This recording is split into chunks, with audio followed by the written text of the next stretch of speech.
Well, you had a long sit down that was excellent, by the way, with Ron DeSantis. Here's a little clip of it.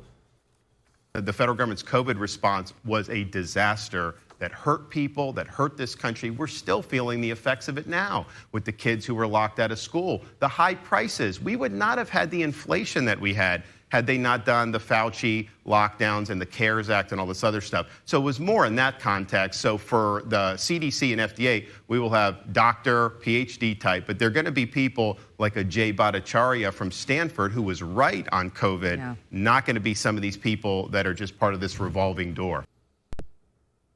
Megyn, you are famously not kind to politicians. I don't mean you're mean, but you ask them hard questions. You probe, for sure. What was your measure of the man? I've met him. I've never interviewed him, but what's your take on him?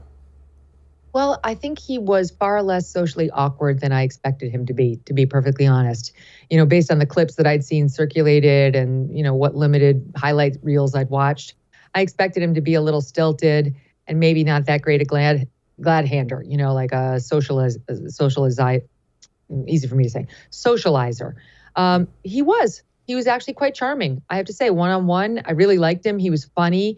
Privately, the night before, we had dinner with the governor and Casey DeSantis and a couple of aides.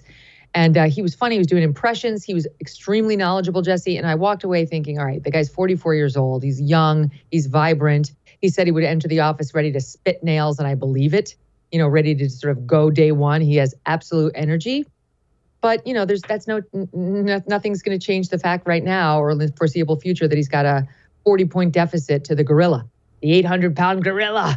And that's Trump. And unless somebody puts Trump in jail prior to November 2024, none of these guys has a realistic plan for getting around him. You know, I mean, one of my draft questions that didn't make the dance was, what's your plan to get around him? And is it named Jack Smith?